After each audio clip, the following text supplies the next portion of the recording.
समाद ठाना बेरमड़ी शिक्षापदम समाधियत। मैं आज से किसी नशे का सेवन नहीं करूंगा। क्यों नहीं करेंगे? क्यों? नशा नाश की जड़ है। आप देखते होंगे जैसे ज्यादा नशा हो गया आपका बुद्धि विवेक नाश, धन नाश, मान सम्मान नाश, सब नाश नाश होगा। इसीलिए सभी संतों गुरुओं ने कहा है नशा नाश की जड़ है। हम इन 5 वचनों का पालन करेंगे।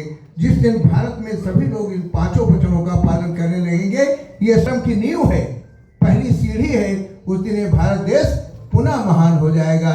बोलिए साधु साधु साधु। भगवान बुद्ध की करना हो, भगवान बुद्ध की करना हो। साधु साधु। भगवान बुद्ध की, भगवान बुद्ध की, भगवान बुद्ध की। बौद्ध धर्म की क्या पहचान, बौद्ध धर्म की क्या पहचान, बौद्ध धर्म की क्या पहचान। बाबा साहब डॉक्टर अम्बेडकर की अंतिम इच्छा, बाबा साहब की अंतिम इच्छा, बाबा साहब की अंतिम इच्छा।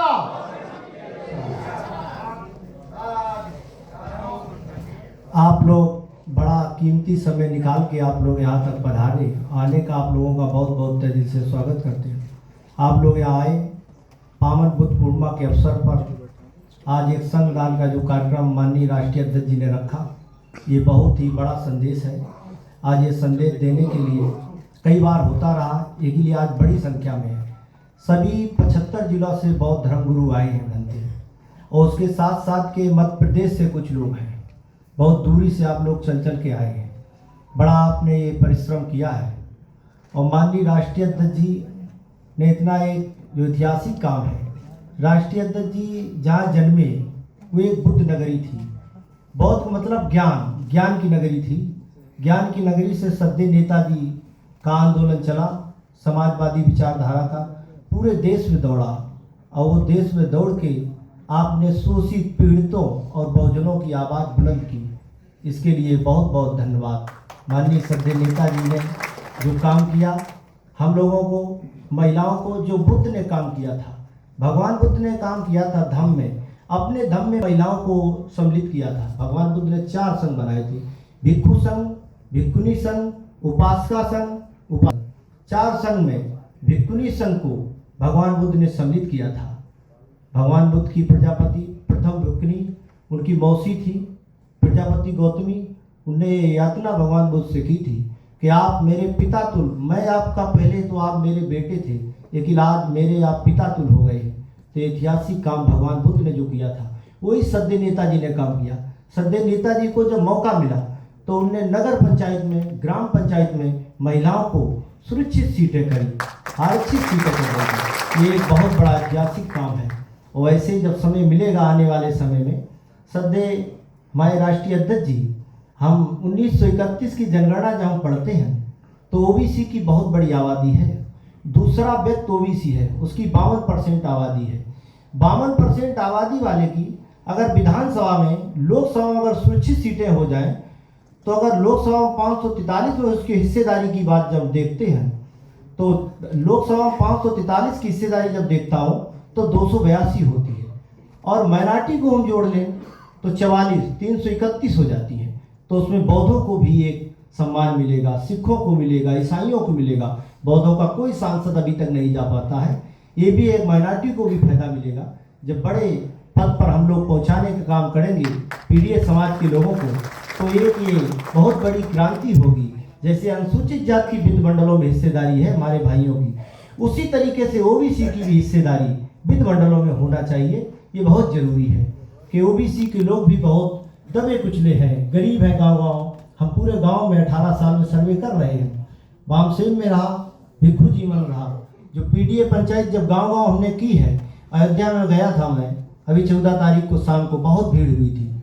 आपके पांडे जी हमको मिले भी थे। बिलारी हो, मुजफ्फरपुर हो, मुजफ्फरनगर या सहारनपुर, शामली, बहुत ही बड़ी बड़ी भीड़ें हुई हैं।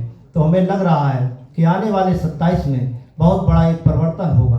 अगर हम लोग पीडीए पंचायत को भिक्षु संघ कर सकते हैं, 2027 में पीडीए पंचायत तो हम लोग गांव-गांव कर सकते हैं। ये पहले से अभी 6-7 महीना चुनाव के बचे हैं। हम गांव-गांव जान अपनी बात रखें, बताएं कि पीडीए की सरकार बनाओ, पीड़ितों की, शोषितों की, महिलाओं की इज्जत न लूटे, बहन बेटियों को जिंदा न जलाया जाए।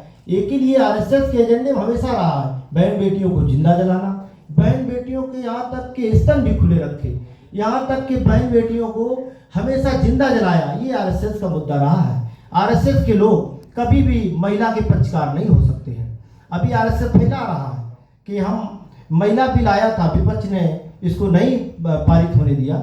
लेकिन ये आरएसएस के लोगों से पूछा जाए, बीजेपी के लोगों से, 23 में आपका बिल पास हो गया था, आप फिर दोबारा बिल लाए तो जाति जनगणना कराइए पहले ओबीसी एससी की। उनकी हिस्सेदारी क्या है, ओबीसी की हिस्सेदारी का, अनुसूचित जाति की क्या है, एसटी की क्या है, माइनॉरिटी की क्या है, मुस्लिम, सिख, ईसाई, बौद्ध, जैन महिलाओं की क्या है, उनकी हिस्सेदारी की बात बहुत बड़ी है। हिस्सेदारी की बात जब गांव-गांव हम करेंगे कि बीजेपी को जो हरा दे, जो दुश्मन को हरा दे।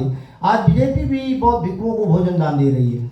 जिस व्यवस्था ने हमारे बौद्ध धर्म गुरुओं के सर कलम किए, वो व्यवस्था के लोग हमको बुला रहे हैं, सम्मान दे रहे हैं कि भोजन दान हम देंगे और चीवर दान देंगे, सम्मान देंगे। लेकिन ऐसा सम्मान किस काम का जो हमको हमारे सदियों पीड़ित 85 ईसा पूर्व से लगातार हमारे ऊपर तलवार के बल पे जबरदस्ती हमारे बौद्ध धर्म गुरुओं के सर काटे गए। वहाँ हमको नहीं, ऐसी जगह पे हम लोगों ने भी, हम भी जाते रहे 1-2 बार, लेकिन हमने भी सोचा हम धर्म गुरुओं को यहाँ लेके आए, इसलिए जाते थे माननीय अध्यक्ष जी। तो ये हमने बड़ा एक प्रयास किया कि जो बीजेपी काम 16 से कर रही धम यात्रा निकाल रही है, लेकिन हम अपने एजेंडे की तरफ 31 तारीख से लगातार धम यात्रा निकालेंगे। वो धम यात्रा पूरे उत्तर प्रदेश में घूमेगी और 27 में माननीय जी को मुख्यमंत्री बनाने के लिए काम करेंगे। जो हरा दे, जो बीजेपी का हरा दे, उसको वोट करना। कुछ लोग तो ये भी कहेंगे कि हमारे समाज के हम आपके हैं, वो समाज के बन का जाएगा, वो बन के जाएंगे, बोलेंगे कि हमें वोट दो, हम आपके समाज के। लेकिन अगर हमने इधर उधर वोट कर दिया तो सीधे वो बीजेपी वोट चला जाएगा। हमें वोट सीधे माननीय जी को देना है। साइकिल की बटन अगर हम दाब देंगे तो सरकार बन जाएगी, संविधान बच जाएगा, बहन बेटियों की इज्जत बच जाएगी। इसी के साथ साथ